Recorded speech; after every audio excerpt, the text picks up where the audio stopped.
કાલના લેક્ચરમાં આપણે મોટાભાગે બેઝિક આઈડિયા લીધો હતો કે એક ભૌતિક રાશિઓ કોને કહેવાય, એના પછી આપણે સમજાતા કે મૂળભૂત રાશિ કોને કહેવાય, મૂળભૂત પછી સાધિત રાશિ કોને કહેવાય, એના ત્યારબાદ મૂળભૂત એકમો, સાધિત એકમો, એ બધી ડિટેલ આપણે ચેક કરી હતી. સાથે 4 એકમ પદ્ધતિઓની પણ વાત કરી હતી કે એમાં પહેલી હતી CGS પદ્ધતિ, જેની અંદર લંબાઈ સેન્ટીમીટરમાં મપાય છે, દળ ગ્રામમાં અને સમય સેકન્ડમાં.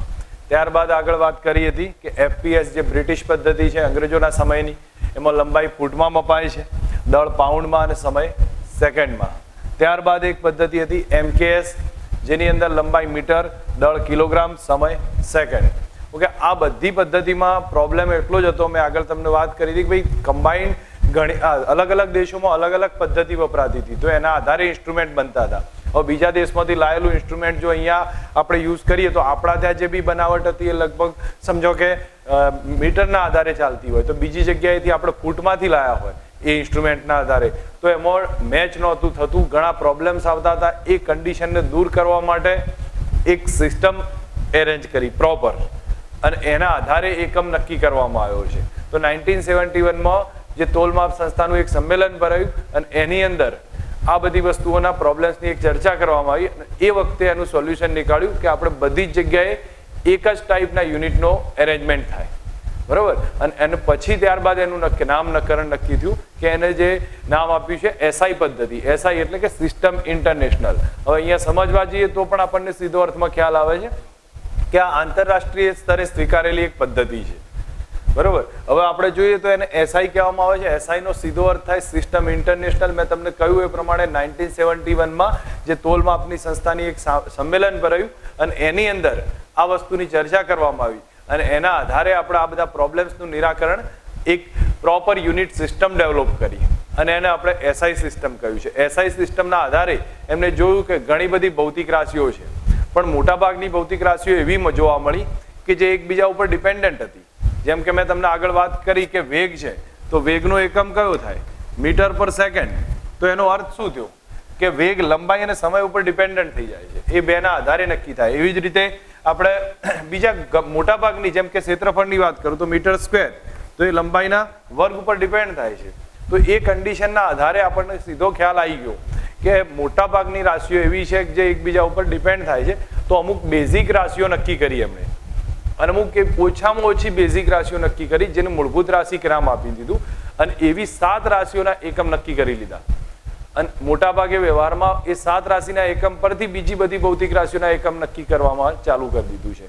તો આપણે એ 7 રાશિઓ કઈ કઈ છે એને સમજીએ.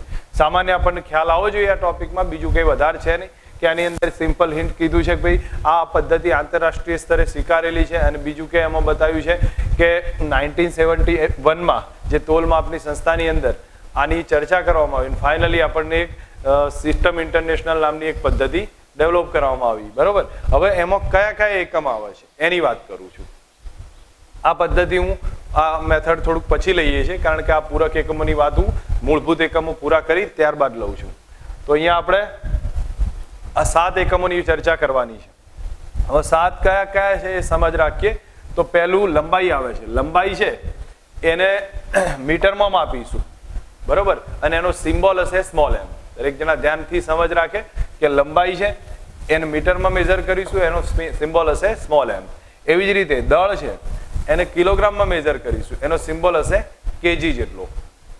સમય છે એને સેકન્ડમાં મેજર કરીશું, એનો સિમ્બોલ સેકન્ડ છે, S છે. હવે તમે જોવા જાવ તો આ 3 તો આપણને ઈઝી યાદ રહે.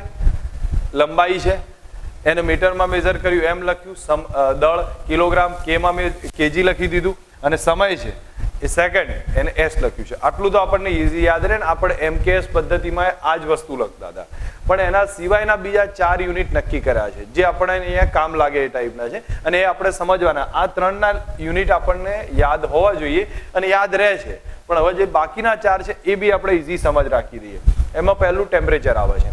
ટેમ્પરેચર આપણે જનરલી જોવા જાવ તો હું સીધા અર્થમાં તમને વિદ્યુત પ્રવાહ આવશે, મારી ભૂલ છે, વિદ્યુત પ્રવાહ આવશે. વિદ્યુત પ્રવાહ છે એ એમ્પિયરમાં મપાય, આપણે 10th માં ભણેલા છીએ, તો એનો સિમ્બોલ તો એ વડે રજૂ કરી દીધું. વિદ્યુત પ્રવાહ એક એવી રાશિ છે જેની આપણે યુનિટની જરૂર પડી હતી, એટલા માટે વિદ્યુત પ્રવાહ એમ્પિયરમાં મપાય અને એ વડે રજૂ કર્યો. ત્યારબાદ બીજી વાત કરીએ, તાપમાનની વાત કરી તો તાપમાનનો વાસ્તવમાં સેલ્સિયસ બે એનો એકમ છે, પણ કેલ્વિન એકમ રાખી દીધો. તો તાપમાનનો એકમ કેલ્વિન છે, એને કે વડે રજૂ કર્યો છે. ત્યારબાદ આવશે દ્રવ્યનો જથ્થો. હવે દ્રવ્યના જથ્થાને આપણે મોલ કહેવામાં આવે છે, એને MOL સિમ્બોલ વડે રજૂ કરી દીધો છે. ઓકે, ત્યાં એના પછી જ્યોતિ તીવ્રતા, જે લાઇટિંગનું મેઝરમેન્ટ થાય છે, જ્યોતિ તીવ્રતા એને કેન્ડેલા વડે મેજર કર્યું, એનું નામ આપ્યું CB. હવે અહીંયા જોવા જાવ તો આ જે 7 યુનિટ થયા છે, અને 7 યુનિટ આપણને ઇઝી યાદ હોવા જોઈએ, કોઈ વધારે મહેનત કરવાની. આ જે ડિટેલ્સ છે એ આપણે પછી સમજીએ છીએ. પહેલા આપણે યુનિટના એક પ્રોપરને સમજી લઈએ અને તૈયાર કરી લઈએ છીએ. તમને લોકોને ખ્યાલ હોવો જોઈએ કેટલા છે. પહેલો આવે છે લંબાઈ, પછી દળ, સમય, એના પછી વિદ્યુત પ્રવાહ, તાપમાન, મોલ અને જ્યોતિ તીવ્રતા. આટલા યુનિટ આપણી સામે મતલબ કે ભૌતિક રાશિઓ બની છે. હવે ભૌતિક રાશિના દરેકના એકમ ચેક કરીએ. તો જો લંબાઈ હતો એનો મીટર હતો, એને M વડે બતાવતા હતા. દળ હતો કિલોગ્રામ, એને kg વડે બતાવતા હતા. સમય સેકન્ડ, એને S વડે બતાવ્યો. પછી વિદ્યુત પ્રવાહ તો એમ્પિયર એનો એકમ, અને એને કેપિટલ A વડે બતાવ્યો. સ્મોલ a બી નહીં લખાય, કેપિટલ A જ લખવું પડશે. ત્યારબાદ તાપમાન, તો તાપમાનને કેલ્વિન વડે, એને કેપિટલ K વડે બતાવ્યો. એના પછી દ્રવ્યનો જથ્થો, દ્રવ્યના જથ્થાને મોલ વડે બતાવ્યો, તો એને MOL વડે દર્શાવી દીધું છે. ત્યારબાદ આવે છે જ્યોતિ તીવ્રતા, એને કેન્ડેલા છે, એને CD વડે દર્શાવવામાં આવશે. તો આ જે કન્ડિશન બતાવી છે, આ 7 ભૌતિક રાશિઓ નક્કી કરી કે જે મૂળભૂત ભૌતિક રાશિ છે. બીજી બધી જ ભૌતિક રાશિઓ આ 7 ઉપરથી મળશે. અમુક એકમ પૂરક એકમ તરીકે આપણે ગણીએ છીએ, પણ એને સાઈડ રાખીએ. બાકી બધી જ ભૌતિક રાશિ આના ઉપરથી મળશે. હવે તમને ઘણીવાર પ્રશ્ન થતો હોય કે બળનો એકમ તો ન્યૂટન છે, તો એ તો એનો સ્વતંત્ર એકમ થયો. બળનો એકમ ન્યૂટન છે, આપણને ઘણીવાર ક્વેશ્ચન થાય, પણ એનો સ્વતંત્ર એકમ છે. પણ વાસ્તવમાં ન્યૂટન બન્યો છે શેનાથી? તો એ આમાંથી જ આવશે. જેમ કે આપણું સૂત્ર છે F બરાબર M × A. હવે M એટલે kg થાય, A એટલે પ્રવેગ, પ્રવેગનો એકમ થાય મીટર પર સેકન્ડ સ્ક્વેર. તો તમે જોવા જાવ આ 7 રાશિમાંથી જ થયો છે. kg એટલે દળ આવ્યું, મીટર એટલે લંબાઈ આવી, સમય એટલે સેકન્ડ. પહેલી 3 રાશિઓમાંથી જ બનેલો છે. તો ન્યૂટન કોઈ મૂળભૂત એકમ ના કહેવાય, એ આના ઉપરથી બનેલો સાદિત એકમ જ કહેવાય. પણ આ બધું ભેગું થયું ને એને ન્યૂટન કહી દીધું, N. એટલા માટે બળનો એકમ ન્યૂટન તરીકે રજૂ થયું. પણ વાસ્તવમાં મૂળ તો છે તો સાદિત. એ જોવા જાવ તો આ 3માંથી જ 7માંથી જ બને છે. તો આપણને એક ખ્યાલ આવી ગયો, આ 7 મૂળભૂત રાશિઓ સીધી મોઢે હોવી જોઈએ અને આપણને ખ્યાલ રાખવાનો છે. હવે હું આનું ત્યાં સુધી આપણે 7 મૂળભૂત રાશિ ક્યાંથી આવી છે, કઈ રીતે ડેવલપ થઈ છે, એની અહીંયા વાત કરીએ. તો અહીંયા સમજ રાખીએ કે પહેલી, હું માનું ત્યાં સુધી જો પહેલા જ હું તમને ક્લિયર કરું છું, આ જે ડિટેલ્સ છે એ આપણને કોન્સેપ્ચ્યુઅલ MCQ ના આધારે ધ્યાન રાખવા માટે છે. બાકી આ કોઈ રાશિઓ આપણને પૂછી શકે છે, 7 રાશિ કઈ, બાકી આ ડિટેલ કોઈ પૂછવાનું છે નહીં. કારણ કે અહીંયા તમને ટેક્સ્ટબુકની નીચે સ્પેશિયલ લખેલું જ છે કે આ ડિટેલ કોઈ વસ્તુના આધારે યાદ રાખવાની જરૂર નથી. બરોબર? તો તમારે ફક્ત આ 7 મૂળભૂત રાશિઓ યાદ હોવી જોઈએ. અને આ MCQ પેટર્નના આધારે અથવા તમને સમજના આધારે યાદ રાખવા માટે એક હિન્ટ આપું છું. હવે એક વસ્તુ સમજતા જઈએ. લંબાઈ, તો લંબાઈનું મેઝરમેન્ટ એવું તો કઈ રીતે નક્કી કર્યું? મીટર. તો મીટર નક્કી કરવા માટે એમની ઘણી બધી મથામણ હશે, અને એના ફાઇનલી આપણને અહીંયા મીટરની એક ચોક્કસ વ્યાખ્યા આપી છે. તો જો અહીંયા નોર્મલ કેસમાં આપણે જોવા જઈએ તો આપણે મેઝરમેન્ટ લઈએ તો મીટર એટલે શું વિચારીએ કે ભાઈ આટલેથી અમુક ચોક્કસ એક લેન્થ હશે અને 1 મીટર ધારી લો. હવે એના મેઝરમેન્ટ માટે અહીંયા આપણે સમજી લો હવે શું કરવું જોઈએ. તો એના માટે નોર્મલ લોકો એ રીતે વિચારે કે ભાઈ એક સળિયો એવો લો જેના ઉપર ઓક્સિડેશન રિડક્શન પ્રોસેસ ના થાય અને કટાય નહીં, અથવા તો લાંબા સમય સુધી ટકી રહે, એનું આપણે 1 મીટરની લેન્થ લઈ લો અને પછી એને મેઝરમેન્ટ માટે મૂકો. પણ એ ડિટેલથી તમે વિચારવા જાઓ તો આ પરમિનન્ટ મેઝરમેન્ટ નથી. પરમિનન્ટ એટલા માટે નહીં કારણ કે તમે વિચાર કરો આને જ્યારે ટેમ્પરેચર વધારવામાં આવે તો એની લેન્થમાં શું થશે? વધારો થાય, તો આ મીટર વધી જશે. અને એવું ના હોય, આપણો જે એકમ છે એ તો કેવો હોવો જોઈએ? નિશ્ચિત અને સ્પષ્ટ પ્રમાણિત હોવો જોઈએ, એ ક્યારેય બદલાતો ના હોવો જોઈએ. તો એનો મતલબ કે અહીંયા તો ટેમ્પરેચર વધવાની સાથે વધે છે. બીજી કન્ડિશન ક્યારે વધે? તો તમે સામાન્ય વિચાર કરશો તો તમને તરત ખબર પડશે કે જો કોઈ પણ પદાર્થ હોય એ ગતિમાં હોય તો પણ એની લંબાઈમાં વધારો થાય. જેમ કે તમને એક સ્પ્રિંગનું ઉદાહરણ આપું છું. હવે સ્પ્રિંગનું ઉદાહરણ અહીંયા સમજો. ધારો કે સ્પ્રિંગ આ રીતે છે, ટેબલ પર પડેલી છે, એમ દળનો પદાર્થ છે. હવે જો એ સ્પ્રિંગને ગોળ ફેરવવામાં આવે આ પ્રમાણે, આમ ગોળ ફેરવવામાં આવે તો એની લંબાઈમાં શું થશે? તમને તરત ખ્યાલ આવી જશે, એની લંબાઈમાં વધારો થવાનો. લંબાઈમાં વધારો થયો ને. સેમ સિચ્યુએશન અહીંયા પણ હશે. ધારો કે હું આ સળિયાને અહીંયાથી પડેલો જોઉં તો મને સ્થિર દેખાય છે, અહીંથી પડેલો જોઉં તો એ સળિયો મને સ્થિર દેખાય છે, પણ એ જ સળિયો હું ચંદ્ર ઉપર અથવા કોઈ ચંદ્ર ઉપર જઈને જોવાનો ટ્રાય કરું તો પૃથ્વી ફરતી હશે તેમાં સળિયો ગતિમાં હશે. હવે આ તો ઠીક છે, આની સાથે તમે બીજા ગ્રહમાં જતા જાઓ, આમ તો આખી આકાશગંગા ગતિ કરે છે, તો એ કન્ડિશનમાં આખો સળિયો વધારોના વેગથી ફરે છે. તો જો સમજો મારો કહેવાનો, પૃથ્વી ફરે છે, ધારો કે ચંદ્ર ઉપરથી આપણે જોયું તો પૃથ્વી ફરે છે, ઓકે, બીજી આકાશગંગાના આધારે જો આપણે આકાશગંગા ફરે છે, તો કેટલી ગતિ આની અંદર આ સળિયા ઉપર રહેલી છે. તો આમ જોવા જાવ સળિયાને એકાએક આ સળિયો આટલા બધા ગતિના કારણે આટલી એટલી લેન્થ ધરાવે છે. જો એકાએક ગતિ બધી બંધ કરી દેવામાં આવે તો આની લંબાઈ બદલાઈ જાય, 1 મીટર ના રહે. એટલે આવા સળિયા કે કોઈ પણ વસ્તુ એવી ફિઝિકલ વસ્તુ છે કે જેને 1 મીટર લેન્થ માટે મેજર ના કરી શકીએ, તો કઈ મેજરમેન્ટ લેવું, તો એનો મોટો પ્રશ્ન હતો. તો એવી એક વસ્તુ હોવી જોઈએ જે અચળ હોય, જે કોન્સ્ટન્ટ હોય. તો એવી પ્રકાશની સ્પીડ હતી કે જેમાં બદલાવ નથી આવતો. પ્રકાશની સ્પીડને આપણે કોન્સ્ટન્ટ ધારીએ તો પ્રકાશ તો 1 સેકન્ડમાં કેટલું અંતર કાપે છે? 3 લાખ કિલોમીટર, અથવા સીધા અર્થમાં જોઈએ તો આ જે વેલ્યુ આપી છે એ 3 લાખ કિલોમીટરની આજુબાજુ. સેકન્ડમાં 3 લાખ કિલોમીટર અંતર કાપે છે. તો એ ઉપરથી અહીંયા તમને જોઈને ખબર પડી જશે કે આના આધારે તમે જોવા જાવ તો 1 મીટર અંતર કાપતા એને કેટલો સમય લાગશે? 1 મીટર કાપવા માટે આટલો સમય લાગે. તો અહીંયા સીધા અર્થમાં કહીએ કે ભાઈ 3 લાખ કિલોમીટર માટે 1 સેકન્ડ લાગે, તો 1 મીટર માટે કેટલો સમય લાગશે? તો આટલો સમય લાગે. હવે સમજો પ્રકાશને 1 સેકન્ડના કેટલા ભાગ પડ્યા? 3 લાખ ભાગ પાડી દીધા છે. 1 સેકન્ડના 3 લાખ ભાગ પાડીએ અને એમાંનો એક ભાગ લઈએ ત્યારે પ્રકાશ જે અંતર કાપશે એને શું નાખી દીધું? 1 મીટર કર્યું. દેટ મીન્સ પ્રિકોઝન એક્યુરેટ અને એક્ઝેક્ટ છે, તો એને રેફરન્સ પોઈન્ટ લઈ લીધો. હવે કોઈ પણ પૂછે મીટર ક્યારે લેવાય, તો મીટર કઈ કન્ડિશનમાં આપણે મીટરની ગણતરી કરીએ? તો એવું કોઈ મોટી વસ્તુ નથી, પણ આપણને સીધું પ્રકાશની સ્પીડને રેફરન્સ લઈ લીધો.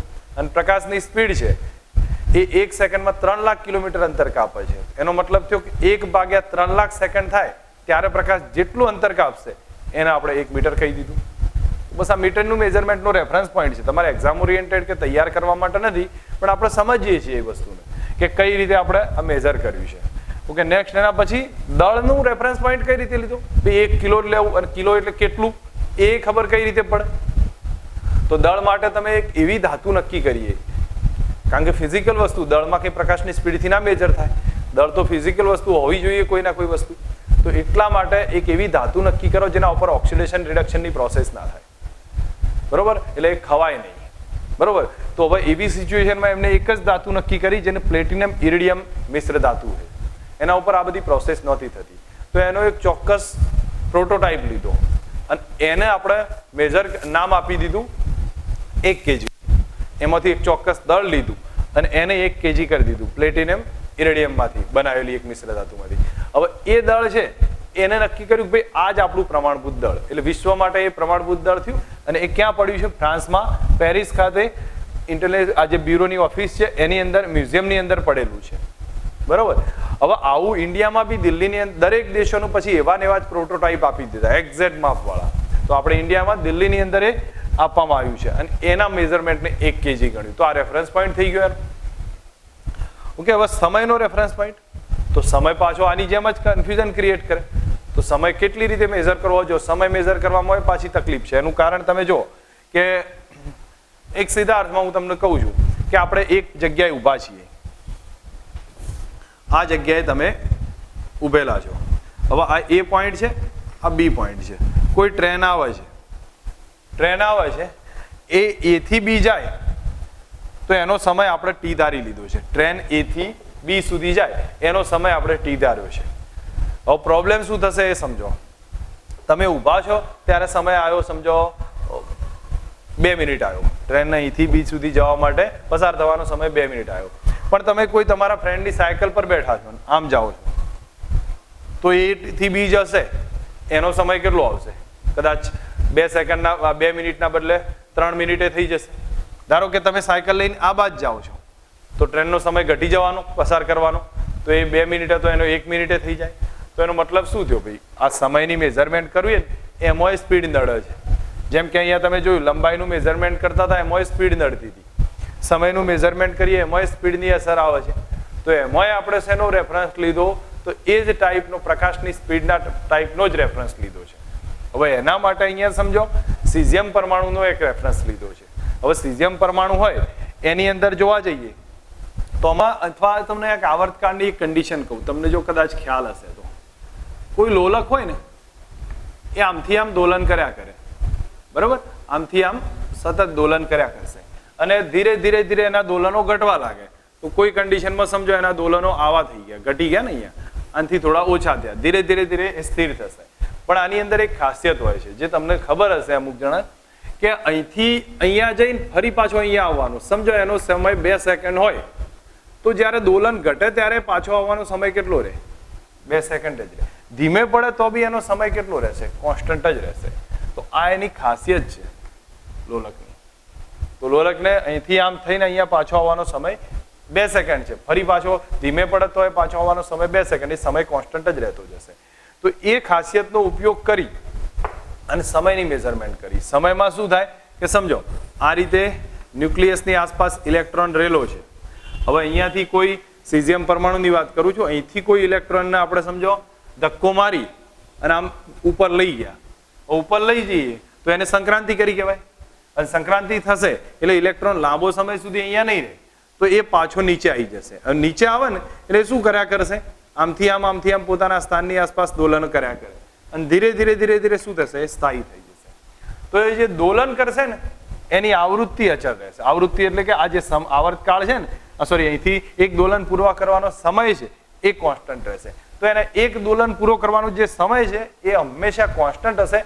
એના આધારે આપણે સમયને મેઝર કર્યો. તમને કદાચ કન્ફ્યુઝન થશે કારણ કે આ શરૂઆતમાં જ આટલો મોટો ડોઝ આપવાની વાત કરું છું, પણ મારે ફક્ત સમજાવવું છે. આ કોઈ પરીક્ષામાં તમને પૂછાવાનું નથી કે આવી બધી કન્ડિશન તમારે યાદ રાખવાની નથી. પણ અત્યારે ફિઝિક્સને સમજવાનું તો ટ્રાય કરીએ, જેટલું સમજશો એટલું બેટર રહેશે. તો આપણે જુઓ, મેં ફરી કીધું કે ઇલેક્ટ્રોનને અહીંથી કોઈ પણ રીતે ધક્કો વાગશે તો ઇલેક્ટ્રોન ઉપરની કક્ષામાં જતો રહે, પછી નીચે આવશે ને તો આમાં દોલનો કરશે, અને દોલન કરે ને એ દરમિયાન એક દોલનનો એનો સમય અચળ રહેશે. તો હવે કેટલા દોલન કરશે ત્યારે એને 1 સેકન્ડ કહેવાય. એ વસ્તુને સમજીએ. જો સીઝિયમ 133 છે, એના 2 અતિ સૂક્ષ્મ ઉર્જા સ્તર, આ 2 ઉર્જા સ્તર ગણ્યા છે, એની સંક્રાંતિ થશે અને એના કારણે એના કેટલા દોલન થશે? 9 અબજ દોલન.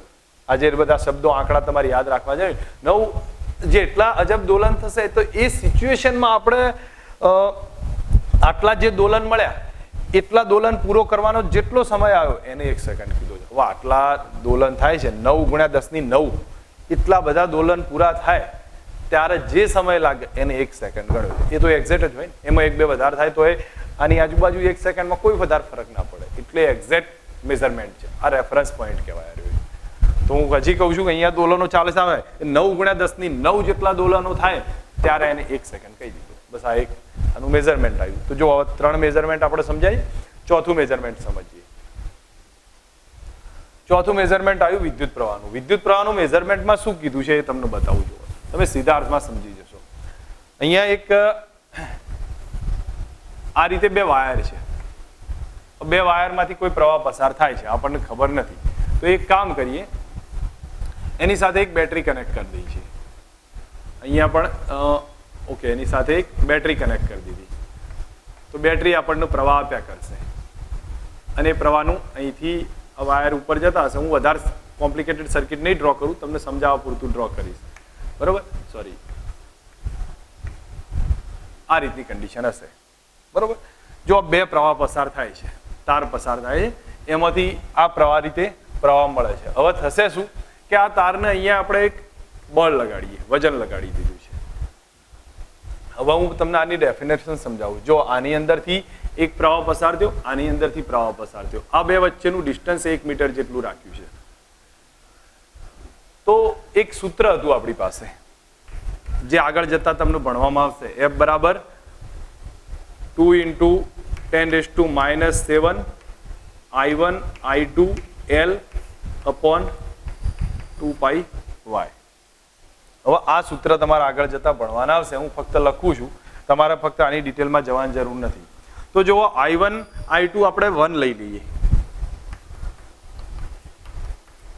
L અને Y1 લેવામાં આવશે. સોરી, 2π નીકળી જશે, મારી ભૂલ છે, નીચે y આવશે. તો આપણે આ કન્ડિશનમાં આપણું બળનું સૂત્ર બળનું મૂલ્ય કેટલું થાય? જો I1 I2 1 L ને Y1, તો બળ કેટલું આવ્યું? 2 ગુણ્યા 10 ની 7 ન્યૂટન બળ આવ્યું. હવે આ લોકો આ રીતે મેઝર કરે છે. જો સમજજો, આ બે તાર છે, એમાંથી અમુક પ્રવાહ પસાર કરીએ અને બે વચ્ચેનું અંતર 1 મીટર અને લંબાઈ તારની 1 મીટર લીધી છે. જો બે વચ્ચેનું અંતર 1 મીટર, તારની લંબાઈ 1 મીટર, અને એ કન્ડિશનમાં આપણને જો અહીંયા બળ 2 ગુણ્યા 10 ની 7 ન્યૂટન થાય ત્યારે આ બે તારમાંથી પસાર થતો પ્રવાહ કેટલો હોય? 1 એમ્પિયર હોય. કન્ડિશનને સમજીએ તો કન્ફ્યુઝન ના ક્રિએટ કરો, તમે સમજો. જો બે તાર આ રીતે મૂક્યા છે, બેમાંથી સરખો પ્રવાહ પસાર કરો. અહીંયા આપણે દળ જોડ્યું છે, દળની અંદર અહીંયા જે બી આપણે દળ જોડીને એનું બળ નક્કી કરી શકીએ છીએ F = mg મુજબ. તો જો બે તારની લંબાઈ સરખી, બે તારનાથી વહેતો પ્રવાહ સરખો છે અને બે તાર વચ્ચેનું અંતર 1 મીટર છે. હવે આ કન્ડિશનમાં હોય ત્યારે અહીંયા બળ બદલતા જઈએ. જ્યારે બળ 2 ગુણ્યા 10 ની 7 ન્યૂટન થાય ત્યારે આનો પ્રવાહ કેટલો થયો હોય? 1 એમ્પિયર થયો હોય. બરોબર? તો એક સીધી કન્ડિશન છે, તમારે ભણવામાં આવશે, આખો પ્રયોગ આવશે અને ડિટેલ સમજાવ્યું છે. એટલે આપણે તો ફક્ત અત્યારે સમજ લઈએ એટલું જ બહુ છે. બરોબર? અહીં કહ્યું છે અનંત લંબાઈના બે તાર છે, સુરેખ તાર. કેટલા અંતરે રાખ્યા? 1 મીટર અંતરે. એમાંથી કેટલો પ્રવાહ પસાર કર્યો? સમાન. અને 1 મીટરની લંબાઈ માટે એમની વચ્ચે જો બળ 2 ગુણ્યા 10 ની 7 ન્યૂટન લાગે તો એને આપણે 1 એમ્પિયર કહી દીધું. આ 1948 માં આ બધું સાબિત થયું. બરોબર? આ એક તમારે ભણવામાં આવશે, એટલે અત્યારે હાલ વધારે કદાચ આની ચર્ચામાં ધ્યાન આપીએ તો કોઈ વાંધો નહીં, 12th માં આખી ડિટેલ આવશે, એને છોડી દઈએ છીએ. નેક્સ્ટમાં હવે ટેમ્પરેચર. ટેમ્પરેચરનો એક બહુ જ ઇમ્પોર્ટન્ટ અને એ બી ભણવામાં આવે છે તમારે. કેલ્વિન છે, પણ એ કઈ રીતે નક્કી થયો? એક કેલ્વિન કઈ રીતે નક્કી થયો? તો એમાં પાણીનું ટ્રિપલ પોઈન્ટ નક્કી કર્યું. હવે ટ્રિપલ પોઈન્ટનો મતલબ શું થાય? જ્યાં ત્રણેય અવસ્થા ભેગી હશે.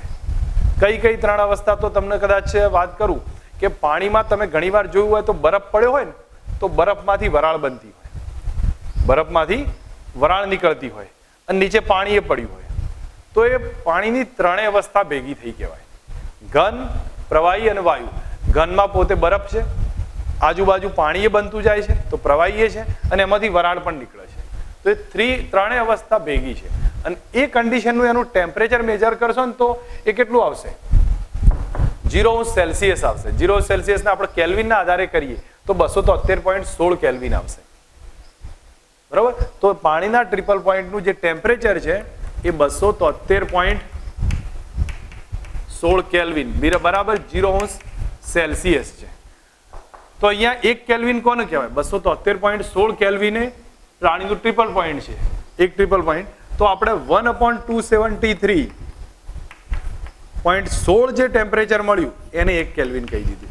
અહીંયા તમે ભાગી નાખો તો 1 કેલ્વિન જ રહે. તો પાણીના ટ્રિપલ પોઈન્ટને 273.16 વડે ભાગીએ ત્યારે આપણને 1 કેલ્વિન મળે. જો ફરી એકવાર કન્ફ્યુઝ ના થાવ તો અમે સમજો. જો આપણું ટ્રિપલ પોઈન્ટનું ટેમ્પરેચર કેટલું? 273.16 કેલ્વિન. તો આપણે એકલો કેલ્વિન રાખવો હોય શું કરીશું? T ભાગ્યા 273.16. તો એનો મતલબ 1 કેલ્વિન એટલે કેટલા થયા? પાણીનું ટ્રિપલ પોઈન્ટ ભાગ્યા 273.16. બસ આ મેઝરમેન્ટ છે. તો પાણીના આ જે થર્મોડાયનેમિક્સનો બેઝ આવે છે ને એની અંદર ઉપયોગ કરીને સમજાયેલું છે. પાણીના ટ્રિપલ પોઈન્ટના 273.16 ભાગને થર્મોડાયનેમિકનું તાપમાન 1 કેલ્વિન કહેવાય છે. તો આની ડિટેલ આપી. હવે બધાને આનો અંદાજ આવવો જોઈએ. પછી આવે છે દ્રવ્યનો જથ્થો. હવે દ્રવ્યનો જથ્થો છે ને એ તો સંખ્યા છે. વાસ્તવમાં એનો એકમ ગણ્યો છે પણ એ સંખ્યા બતાવે છે, કોઈ બીજું નહીં બતાવતું. તમે જુઓ, મોલ કોઈ દળ નહીં બતાવે. ઘણી વાર આવે દ્રવ્યનો જથ્થો એટલે કઈ કેજીમાં આવે, કેજીમાં ના આવે, એ સંખ્યા બતાવે. સંખ્યા કઈ રીતે? આપણે સમજો કેળાની વાત કરીએ તો કેટલા આવે? ભાઈ 12 કેળાનું શું છે? તો સંખ્યાની વાત કરી. એવી રીતે અહીંયા કેટલા દડા પડ્યા છે તો એ સંખ્યાની વાત કરી. એવી જ એક સંખ્યા બતાવે, પણ એનો વારે વારે ઉપયોગ આવે છે એટલે એને યુનિટમાં લઈ લીધો છે. જેમ તમને આની એક્ઝામ્પલ આપ્યું તો એમાં જુઓ, અનુત્તેજિત અવસ્થામાં 12 ગ્રામ કાર્બન લીધો. 12 ગ્રામ કાર્બન લીધો. તો જો 12 ગ્રામ કાર્બન લઈએ અને એમાં જેટલા પરમાણુની સંખ્યા છે, સમજો કે જે બી હોય આપણે એ બધા પરમાણુની સંખ્યા મેઝર કરી નાખી અને એને 1 મોલ કહ્યા. બસ આમાં કઈ બધા નથી. 12 ગ્રામ કાર્બન લીધો અનુત્તેજિત અવસ્થામાં, એને ફેલાઈ દીધો. અને એના એક પરમાણુ ગણ્યા, તો આ n પરમાણુ આવ્યા, એને શું કહી દીધું? 1 મોલ. તે એક દ્રવ્યના જથ્થાને મેઝર કર્યો. હવે આવે છે જ્યોતિ તીવ્રતા. જ્યોતિ તીવ્રતામાં એકમ કેન્ડેલા છે. વાસ્તવમાં એકમ કઈ રીતે પડ્યો તમને જોઈને નવાઈ લાગશે. એકમ કઈ રીતે પડ્યો, મેઝરમેન્ટનો રિઝલ્ટ અલગ વસ્તુ છે, પણ એકમ કઈ રીતે પડ્યો એ વાત કરું છું. કે જનરલી કેન્ડેલા એટલે લાઇટ છે ને, એ તમે કોઈ આવા બધા એકમમાંથી નક્કી ના કરીએ કાંઈ. લાઇટને મેઝર કરવામાં, લાઇટ વાસ્તવમાં છે શું? તો એક પ્રકાશ એવી એનર્જી છે કે જે આપણી આંખમાં આવે છે, આપણી આંખ એને સેન્સ કરે છે. આપણા શરીરની કોઈ બીજી ઇન્દ્રિય એવી નથી જે લાઇટને સેન્સ કરી શકતી હોય. લાઇટને સેન્સ આપણી આંખ કરે છે એ એનર્જીના આધારે, બરોબર? તો એને મેઝર કરવા માટે આપણે જ્યોતિ તીવ્રતાનો એકમ કઈ રીતે નક્કી કર્યો સમજો. આપણી પાસે અહીંયા બલ્બ છે, આ બલ્બ છે. હવે એને જે પ્રકાશ અહીંયા ફેલાયો છે, તો આ બાજુ એક કાગળ રાખી દઉં, આ બાજુ એક કાગળ રાખું છું, અને અહીંયા આપણે કેન્ડલ મૂકવાનું ચાલુ કરીએ છીએ. ઘણી બધી કેન્ડલ મૂકી છે. તો પછી એક સમયે જોયું તો આ બાજુ દેખાતો પ્રકાશ અને આ બાજુ દેખાતો પ્રકાશ, શરૂઆતમાં શું હોય, આ પ્રકાશ વધારે આપશે, એટલે આ બાજુથી જોઈશું તો આમ તેજ દેખાશે, અને આ બાજુથી જોઈશું કમ્પેરેટિવ એટલું નહીં દેખાય, આનો અસર એટલી નહીં દેખાય. પછી આપણે મીણબત્તીઓ વધારતા ગયા, અને એક પોઝિશન એવી આવી કે બે બાજુ આપણને સરખું લાગવા લાગ્યું. તો એ વખતે મીણબત્તીઓની સંખ્યા ગણી કાઢી, અને પછી જોયું કે આનો જે પ્રકાશ આવ્યો ને, એ સમજો 10 મીણબત્તીની જરૂર પડી. તો આનો પ્રકાશ કેટલો થયો કહેવાય? લાઇટ બરાબર આની જે લાઇટ આવી એ કેટલી થઈ? 10 કેન્ડલ જેટલી થઈ. તો એ રીતે મેઝર કર્યો હતો ધ કેન્ડેલા યુનિટ. ફરી બતાવું છું કે અહીંયાથી જે પ્રકાશ આપાત કર્યો, તો આ બાજુથી જે પ્રકાશ આવ્યો, અહીંયા ઘણી બધી મીણબત્તીઓ એડજસ્ટ કરી, અને પછી અહીંથી જોયું તો અહીંયા જોયું કે ભાઈ 10 કેન્ડલ મૂકીએ ત્યારે આના પ્રકાશના બરાબર થાય. તો આની લાઇટ કેટલી કહેવાય? 10 કેન્ડલ. અને પછી એ રીતે મેઝરમેન્ટમાં કેન્ડેલા યુનિટ આવ્યો છે, બરોબર, જેને સીડી વડે રજૂ કર્યો છે. પણ એની મેઝરમેન્ટની પ્રોપર મેથડ છે એ સ્ટીર્ડ એન્ડ બેઝ ઉપર છે. એમાં ડેપ્થમાં વધારે કંઈ જવાની જરૂર નથી. આપણે પ્રકાશમાં થોડીક એની ડિટેલ આવે છે તરંગ પ્રકાશશાસ્ત્રમાં, પણ બાકી બધું કોમન કોન્સેપ્ટ છે. હું માનું ત્યાં સુધી આટલો તમને ધ્યાન પર હોય તો નાની મોટી વસ્તુનો અંદાજ રહે કે એવું છે નહીં. હું ફટાફટ એક વાત આખો યુનિટ રિવાઇઝ લઈ લઉં છું, બરોબર, તો જેમાં તમે સમજશો તો ખબર પડતી જશે. પહેલા હું લઉં છું લંબાઈ. લંબાઈનો એકમ થયો મીટર, એને સ્મોલ એમ વડે બતાવાય છે. હવે આવ્યો ક્યાંથી? તો પ્રકાશની સ્પીડ જોઈ તો પ્રકાશ તો કેટલી, એક સેકન્ડમાં કેટલું અંતર કાપે છે? 3 લાખ કિલોમીટર. તો 1/3 લાખ સેકન્ડમાં એને જે કાપ્યું છે અંતર, એને 1 મીટર ગણી કાઢ્યું. સામાન્ય સમજ રાખો. દળ કિલોગ્રામ, એને શેના વડે લખ્યું? કેજી વડે. હવે કેજી વડે લખ્યું છે તો ફ્રાન્સમાં આપણે આના માટે શું રાખ્યું છે? એક પ્રોટોટાઇપ રાખ્યો. શેનો બનેલો છે? પ્લેટિનિયમ ઇરિડિયમનો. અને એને ત્યાં પડ્યો રાખ્યો છે, એને જ આપણે 1 કેજી કીધું. કેમ એરો રાખ્યો? કારણ કે એમાં ઓક્સિડેશન રિડક્શન પ્રોસેસ થતી નથી, એ પ્રોબ્લેમ નથી. ભારતમાં દિલ્હી ખાતે એ પડેલો છે. સમયને સેકન્ડ ગણ્યું. સમયની ખાસિયતમાં શું બતાવ્યું કે સીઝિયમ પરમાણુ લઈએ ને તો એમાં ઇલેક્ટ્રોન જ્યારે એક કક્ષામાંથી બીજી કક્ષામાં જઈને પાછો આવે ત્યારે દોલન કરતો હશે. તો એવા કેટલા દોલન કરે? 9 × 10⁹ દોલન કરે. ત્યારે એના સમયને શું કીધું? 1 સેકન્ડ કહી દીધું. વિદ્યુત પ્રવાહની ડેપ્થ તમને આવશે, કદાચ નહીં સમજ હોય તો બી ચાલી જશે, એનું કોઈ વધારે જરૂર નથી. તાપમાન. તાપમાનમાં ઇઝી છે, આપણને યાદ રહે કે પાણીમાં 3 અવસ્થા ભેગી, ઘન, પ્રવાહી, વાયુ, એ 3 અવસ્થા ભેગી થાય એ ટેમ્પરેચર મેઝર કરવાનું. અને એ ટેમ્પરેચરનો 273.16મો ભાગ લો, એને કેલ્વિન ગણી કાઢો. પાણીના ટ્રિપલ પોઈન્ટના 273.16મો ભાગ લઈ લો, એને આપણે ટ્રિપલ પોઈન્ટ ગણ્યું, કેલ્વિન ગણી કાઢ્યું છે. દ્રવ્યનો જથ્થો એ તો સૌથી સહેલો છે કે 12 ગ્રામ કાર્બન લઈ લો, એના પરમાણુને ફેલાઈ દઈએ અને પરમાણુની સંખ્યા મેઝર કરી એને જ આપણે મોલ કહી દીધું છે. એવી રીતે જ્યોતિ તીવ્રતાનો છે, જ્યોતિ તીવ્રતાને કેન્ડેલા કહ્યું છે. આ 7 યુનિટના આપણને સિમ્બોલ અને એકમ આટલું યાદ હોવું જોઈએ અને ઇઝી યાદ રખાય એવું છે. આની પાછળ કોઈ વધારે મહેનત નથી. કયા કયા 7 થયા? લંબાઈ, દળ, સમય, પછી પ્રવાહ, તાપમાન, જ્યોતિ તીવ્રતા અને દ્રવ્યનો જથ્થો. ઓકે, ચલો હવે એક એકના યુનિટ લખું. લંબાઈનો મીટર એમ વડે, દળનો કિલોગ્રામ કેજી વડે, સમયનો સેકન્ડ એસ વડે, પ્રવાહ એમ્પિયર એ વડે, એના પછી તાપમાન કેલ્વિન કે વડે, દ્રવ્યનો જથ્થો મોલ વડે MOL વડે, અને છેલ્લે જ્યોતિ તીવ્રતા કેન્ડલા એને સીડી વડે બતાવીએ. બસ આ એક પહેલો યુનિટ આપણે સમજ્યા છીએ.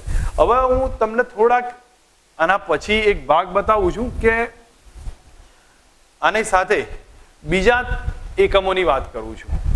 તો બીજા આ તો 7 એકમ તો નક્કી કર્યા છે, પણ એની સાથે અમુક પૂરક એકમ નક્કી કર્યા. હવે એ પૂરક એકમ કયા છે તો આપણે અહીંયા પહેલા વાત કરીને મેં તમને સમજાવવાનો ટ્રાય કર્યો તો ભાઈ આપણી પાસે આ પૂરક એકમ નક્કી થયા છે. હવે પૂરક એકમ એટલે એક એવા છે જેને આપણે મૂળભૂત એકમ ના ગણીએ, પણ થોડા સાઈડમાં એકમ છે જેની વારે વારે ક્યાંક ના ક્યાંક જરૂર પડે છે. તો એવા પૂરક એકમમાં આપણે 3 એકમ પૂરક એકમ તરીકે ગણ્યા છે. એક પહેલો આપણે જોઈએ તો એમાં સમતલ કોણ છે. હવે સમતલ કોણ એટલે આપણો જે આ ખૂણો બન્યો ને, ધારો કે આ એક સમતલ છે. હવે આ સમતલમાં હું અહીંયા આ બે વચ્ચેનો આ પોઈન્ટ એ, આ બી અને સી, આ વચ્ચેનો જે ખૂણો બન્યો એને થીટા ગણ્યો. એ થીટા એ જ આપણો સમતલ કોણ થઈ જશે. તો સમતલ કોણ સામાન્ય જે આપણે આના ઉપર જે ખૂણો બનાવીએ છીએ એ સમતલ કોણ થયો. હવે આ ખૂણાને અહીંયા હું લખું, એનો એકમ થશે રેડિયન. એનો એકમ કયો થાય? રેડિયન થશે. એને શેના વડે બતાવવામાં આવશે? આ રેડી વડે બતાવ્યું છે. હવે ખૂણાની વ્યાખ્યા તમે જો મારું બેઝિક લેક્ચર જોયું હોય તો એની અંદર ત્રિકોણમિતિમાં મેં પહેલા ખૂણાની વ્યાખ્યાથી સ્ટાર્ટ કર્યું છે. તો એની અંદર જે લોકોએ ના જોયું હોય તો પહેલા બેઝિક લેક્ચર ચેક કરે. એમાં તમને મેં ખૂણા વિશે વાત કરેલી છે. સમતલ કોણ એને રેડિયન કહ્યું છે. તો રેડિયનમાં જોવા જઈએ તો થીટા બરાબર શું થશે? ખૂણો બરાબર જોવા જાઓ તો અથવા સીધું હું ખૂણો જ લખું છું. ખૂણાની વ્યાખ્યા જોઈએ તો ખૂણો બરાબર તો આ ચાપ થયો ને, ચાપ ભાગ્યા ત્રિજ્યા. તો ખૂણો બરાબર શું થશે? ચાપ ભાગ્યા ત્રિજ્યા. તો ખૂણાની વ્યાખ્યા થઈ. ખૂણો બરાબર ચાપ ભાગ્યા ત્રિજ્યા. સમતલ કોણ બરાબર ચાપ ભાગ્યા ત્રિજ્યા. તો એનો હવે યાદ રાખી લો આટલી વસ્તુ. સમતલ કોણ છે એનો એકમ રેડિયન છે અને એની વ્યાખ્યામાં આપણે શું લખ્યું છે? ચાપ ભાગ્યા ત્રિજ્યા થશે. ઓકે, આટલું એક પૂરક એકમમાં ધ્યાન રાખીશું. બીજો એક પૂરક એકમ બને છે જેને ઘન કોણ કહેવાય છે.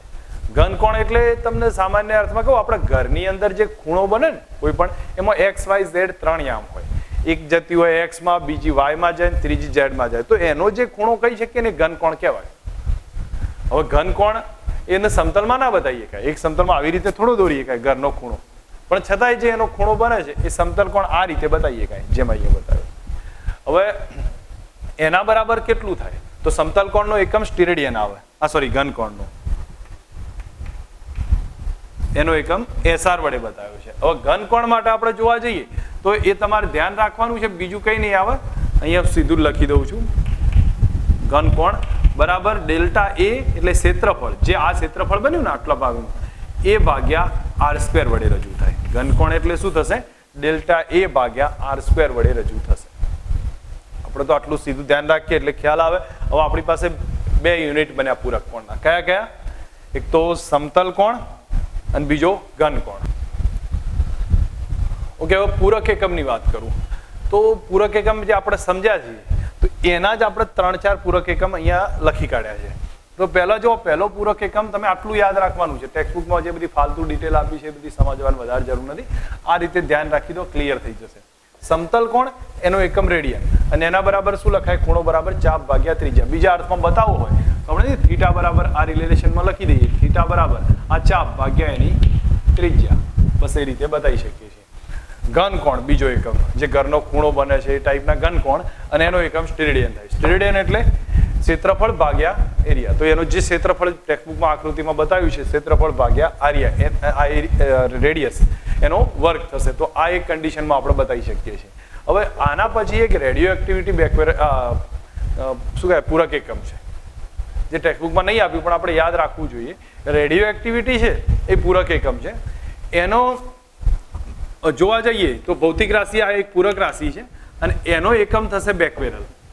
એનો એકમ બેકવેરલ આવશે. આ બેકવેરલ એક એસઆઈ એકમ છે. ત્યારબાદ એનો બીજો એકમ છે ક્યુરી, પણ ક્યુરી એસઆઈ એકમ નથી. રેડિયો એક્ટિવિટીના 2 એકમ છે, બેકવેરલ અને ક્યુરી, પણ એસઆઈ એકમ કયો છે? બેકવેરલ છે. અને આ ક્યુરી એસઆઈ એકમ નથી. બસ આટલી એક કન્ડિશન આપણે પૂરક એકમ વિશે ડિટેલમાં યાદ રાખવાની. બસ ફાલતુ બીજું કંઈ વધારે જોવાની જરૂર નથી. ઓવરલોડ નથી લેવાનું, સિમ્પલ સમજની જરૂર છે. હવે હું તમને એકમના થોડાક મર્યાદાઓ છે એ બતાવી દઉં, જેથી તમે આગળ જતા ભૂલો ના કરો. એ તમારે ફક્ત સમજવાની છે એકમની અમુક મર્યાદાઓ કઈ કઈ છે. તો તો તમે એક ધ્યાન રાખજો એકમની મર્યાદાઓ કઈ કઈ આવશે. તો પહેલી મર્યાદામાં લખવામાં અથવા એના નિયમો કહી શકીએ, નિયમ કહી શકીએ. તો પહેલો એકમ ક્રમમાં હોવો જોઈએ. જેમ કે કેજી લખ્યું છે ને તો કેજી જ લખવાનું.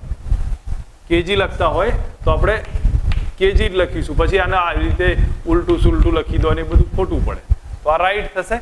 આમાં કેજીને સંકેતને ક્રમ મુજબ લખવો. એક પહેલો જ એનો યુનિટ છે, એને ક્રમ મુજબ જ લખવો. બીજું છે બીજો નિયમ કે એમાં ગમે એટલું હોય બહુવચનના નિયમો નહીં લાગુ પડવાના.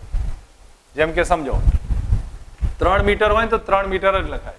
પછી તમે આવું લખી દો 3 મીટર્સ, તો આ કઈ અંગ્રેજી નથી, એટલે આ કન્ડિશન ખોટી પડે. 3 મીટર હોય, 4 મીટર હોય, 10 મીટર હોય, આ રીતે જ લખાય. બીજું એના પછી છે સમજો એક જ ગુણોત્તરમાં આપણે લખવાનું. જેમ કે અહીંયા લખું છું 3, આવું કોઈ યુનિટ આવતો હોય કેજી પર મીટર ક્યુબ, તો કેજી પર મીટર ક્યુબ આવે ને તો કેજી પર મીટર ક્યુબ લખાય. પછી આવી કન્ડિશનમાં ફાલતુ ના લખાય. કેજી પર મીટર પર મીટર પર મીટર આવું કંઈ આ ડોળું લખવાનો કોઈ મતલબ છે નહીં, બરાબર. અને આ રીતે ક્રમમાં જ લખાય છે. બીજું કે આ 3 તો બેઝિક થઈ ગયા. એક તો આપણે વચ્ચે કે અંતે પૂર્ણવિરામ નહીં મૂકવાનું. જેમ કે અહીંયા નહીં લખતા, સમજો કેજી લખ્યું હોય તો કેજી પછી આમ ડોટ કરી દઈએ છીએ. આવો ડોટ નહીં કરવાનો, આમ જ રાખવાનું. આમ ધારો કે આપણે ડોટ કર્યો ને તો આ ખોટું પડશે. હવે કિલોગ્રામના આમ કેજી કર્યું છે તો અહીંયા ડોટ કરી દઈએ, આ ખોટું પડે. તો આ એના 4 નિયમ થયા છે. 5મો એક થોડોક ઇમ્પોર્ટન્ટ નિયમ છે. જો એકમ સાયન્ટિસ્ટના નામથી ચાલુ થતો હોય, વૈજ્ઞાનિકના નામથી ચાલુ થાય, તો એ વખતે પહેલો લેટર કેપિટલ રાખવાનો. જેમ કે હું તમને એક બતાવું છું કઈ રીતે. ચલો આ રાઈટ મેથડ તમને સાઈડમાં લખીને બતાવું છું કે ન્યૂટન, આ એનું નામ થયું ને, તો આપણે નામ નહીં લખતા, એકમ લખીએ છીએ, બરોબર. તો આ તો નામ થયું છે. જો આવું આવું લખી દો તો આ તો ન્યૂટનનું નામ થયું. તો આપણે એકમ જ્યારે લખવાના હોય આખો લખતા હોય તો એ વખતે સ્મોલ એન લખવાનું. ન્યૂટન આપણું નામ લખીએ તો પહેલો લેટર કેપિટલ, એકમ લખીએ તો પહેલો આખો લેટર સ્મોલ. તો આ એક રાઈટ કન્ડિશન. આ શું થાય? ખોટી થાય. હવે ધારો કે એકલો સિમ્બોલ લખતા હોય, સિમ્બોલ લખતા હોય તો પહેલો લેટર કેપિટલ, પહેલો લેટર કેપિટલ. એ વખતે તમે જો સ્મોલ એન કર્યું તો એ શું થાય? ખોટું પડે. જેમ કે બીજું એક્ઝામ્પલ, પાસ્કલ લખો તો પહેલો લેટર કેપિટલ. હવે તમે બંને સ્મોલ કરી દીધા તો એ શું થાય? ખોટું થાય. હમણાં બેક્વેરલ લખ્યું હતું તો એમાં બી ક્યુ લખી દો, તમે આ રીતે લખો તો ખોટું પડે. ક્યુરી લખ્યું હતું તો સી ઇન્ટુ આઈ, તમે સ્મોલ સી આઈ કરો, ખોટું પડશે. 5 નિયમ થયા. દરેક આપણને સમજના આધારે યાદ રાખવાના. કોઈ તમારી પરીક્ષામાં પૂછાશે નહીં કે આવા તૈયાર કરવાના ને બધું નહીં આવે, પણ આપણને સમજ આવે. પહેલું કયો બધા ભાઈ? ક્રમમાં લખો, બરોબર. પછી બહુવચનના નિયમ એપોસ્ટ્રોફી એસ ને બધું લગાવવાની જરૂર નથી. ત્રીજું એક જ ગુણોત્તરમાં લખો. ચોથું વચ્ચે કે અંતે પૂર્ણવિરામ ના મૂકો. અને એના પછી છે આ ખાસ છે, સાયન્ટિસ્ટના નામથી એકમ ચાલુ થાય. જ્યારે પૂરું નામ લખતા હોય તો સ્મોલ લખવાનું, કારણ કે આપણું નામ પહેલામાં કેપિટલ રાખ્યું છે. અને જો એકલો સિમ્બોલ બતાવો તો પહેલો લેટર કેપિટલ. અને જો આવી રીતે બતાવ્યું તો એ ખોટું પડશે. બસ આટલા એના બેઝિક રૂલ્સ છે. મેં તમને આ સિમ્પલ હિન્ટ કહી. આજે કે મેં વધારે આમાં ચાલ્યું નથી, તમને મેં સમજાવ્યું છે ઘણું બધું, પણ હું નહીં માનતો કે એ બધું એક્ઝામના આધારે છે. તો તમારે ફક્ત એની પ્રોપર સમજ રાખવાની છે, ક્યાં ક્યાં કેટલું છે તમારે એને ધ્યાન રાખજો. અને એના રિલેટેડ આપણે આગળ કન્ટિન્યુ કરીશું.